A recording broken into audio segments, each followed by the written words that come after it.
ሰላም እንዴት ናችሁ? በአዲስ ቪዲዮ መተናል። ዩቲዩብ ቻናላችንን ሰብስክራይብ፣ ላይክ፣ ሼር፣ ኮመንት በማድረግ አጋር አስተያየታችሁን እንድትሰጡን በአክብሮት እንጋብዛለን። እንወዳችኋለን። እንግዲህ ተመልካቾቻችን ያው ዛሬ በአዲስ ሀሳብ አብረን እንቆያለን፣ ሼር እንደራረጋለን። ሀሳቦቻችንን አስተያየቶቻችንን ደግሞ በፍቅር ያው በኮመንት ሴክሽን ቦክስ ላይ እንድትሰጡን በአክብሮት እንጋብዛለን። ዛሬ በደንብ አሪፍ ሀሳቦችን እናወራለን። በተለይ ልብን በተመለከተ አንዳንድ ነገሮች እንድናነሳ እፈልጋለሁ። ያው የልብ ጉዳይ በጣም ደስ የሚል ጉዳይ ነው። የልብ ጉዳይ በጣም ውብ የሆነ ነገር ነው ብዬ አስባለሁ። እንደውም አባቶቻችን ምን ይላሉ? ልብ ያመላለሰው ኩላሊት ያጤሰው ናላ ያወረሰው ይባላል። ይሄ ደግሞ ያው ዝም ብሎ እንደው በተለመደው መልኩ የሚነገር ብቻ አይደለም፣ መጽሐፍ ቅዱሳዊ ሀሳብ ነው። ራሱ በዚህ በመዝሙረ ዳዊት በምዕራፍ 7 ቁጥር 9 ላይ በጣም ደስ የሚል ነቢየ እግዚአብሔር ቅዱስ ዳዊት ይህንን ቃል ተናግሮታል። በዚህ ደግሞ በምሳሌ 2:23 ላይም ይህ ቃል አለ። ልብ ያመላለሰው ኩላሊት ያጤሰው ናላ ያወረሰው የሚለው ማለት ነው።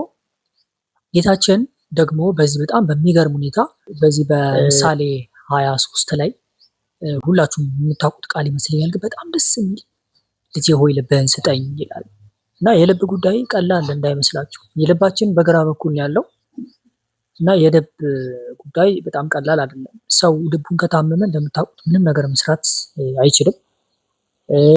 ሐዘን፣ ስሜት ምናምን የምንላቸው ጉዳዮች የሚመጡት ያው ልብ ላይ ነው። አንድ ሰው አዘነ የሚል በልቡ፣ ሰው ካዘንም ካላዘንም ያው ከልቡ እንደሆነ ይታወቃል። ከልቡ ያዘነ ሰው እና ከልቡ ያላዘነ ሰው እንደሚታወቀው ማለት እዚህ የልብ ጉዳይ በጣም በጣም አሳሳቢ እና አስፈላጊ ነው ብዬ አምናለሁ። ሌላው ልብ የስሜት ምንጭ ነው። ልብ የስሜት ምንጭ ነው። ሰው ከልቡ ካላዘነ በዚህ የትኛውም ሰው ምን ነገር ሊያደርግ አይችልም። ለሰው መስጠት የሚችለው ካዘነ ነው። ፍቅር መስጠት ይችላል። ያለውን ነገር ሁሉ መስጠት የሚችለው ከልቡ ምን ሲል ነው? ሲያዝን ነው። ልብ መጀመሪያው ኃጢአት እንደምታውቁት የልብ ኃጢአት ወይም ትዕቢት ነው። በዚህ አጋጣሚ ዲያብሎስ የወደቀው የመጀመሪያው በትዕቢቱ ነው። ያ ደግሞ ከልቡ የመነጨ ትዕቢት ማለት ነው እና ራሱ ጌታችን ምንድን ነው ያለው? አንተ በልቤ ወደ ሰማይ አድርጋለሁ፣ ከእግዚአብሔር በላይ አደርጋለሁ፣ በሰሜንም ዳርቻ እስከ ምስራቅ ድረስ ዙፋኔን ይዘረጋለሁ እያልክ በልብ ተመኝተሃል ብሎ የተናገረለት ነው እና በዚሁ በትዕቢቱ ዲያብሎስ ወድቋል። ስለዚህ ሰው ልቡ ላይ ትዕቢት፣ መልካም ነገር ማሰብ የሚችለው በልቡ ነው። ለአባቶቻችን ልብ ያመላለሰው ኩላሊት ያጤሰው ናላ ያወረሰው የሚሉት ከዚህ ሀሳብ በመነሳት ስለሆነ መልካም ነገር የሚገኘው ከልብ ነው ማለት ነው። የልባችን ነገር ወሳኝ ጉዳይ አለው።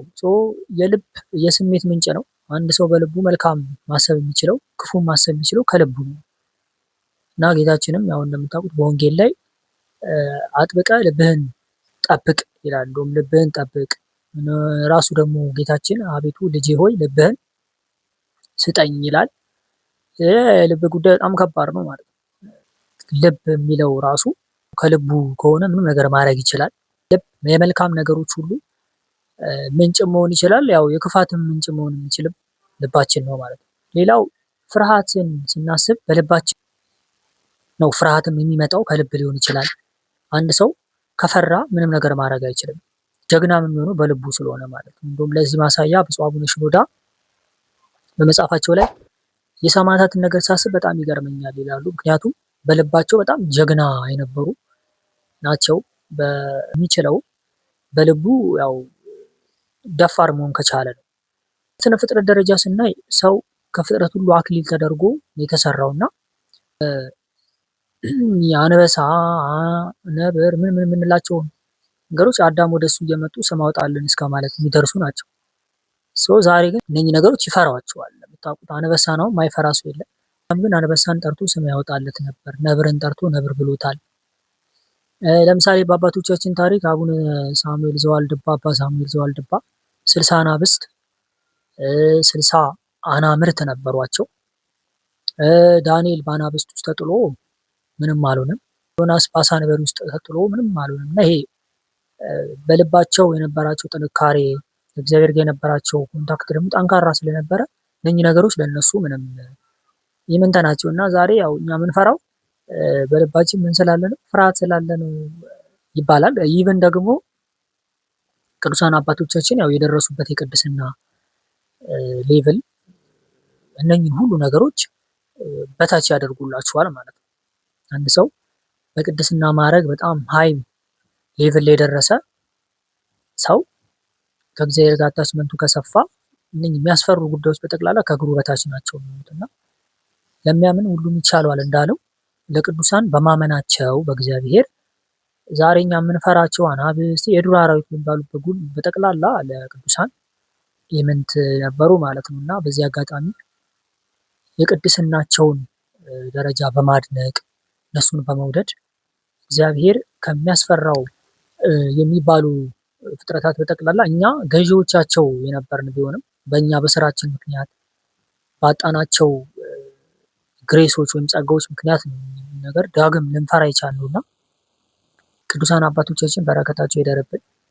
የሰማዕታቱ የደጋጎቹ በተለይ ደግሞ የሰማዕታቱ የደፋሮቹ መከራን ሳይሰቀቁ በቁየት ይቀበሉ የነበሩ ሰማዕታትን እጅግ በጣም እናደንቃቸዋለን፣ እንወዳቸዋለን። በረከታቸውንም እንዲደርሰን እንማጸናለን ማለት ነው። በዚህ አጋጣሚ ሰብስክራይብ በማድረግ የኪራይ እንደ ሱራ የዩቲዩብ ቻናል ቤተሰቦች እንድትሆኑ በዚህ አጋጣሚ እንጋብዛለን። ሀሳቡ ከተመቻችሁ በኮመንት ሴክሽን ቦክስ ላይ ሀሳብ አስተያየቶቻችሁን ስጡ። የእናንተ ማበረታታት እኛን ይጠቅመናል።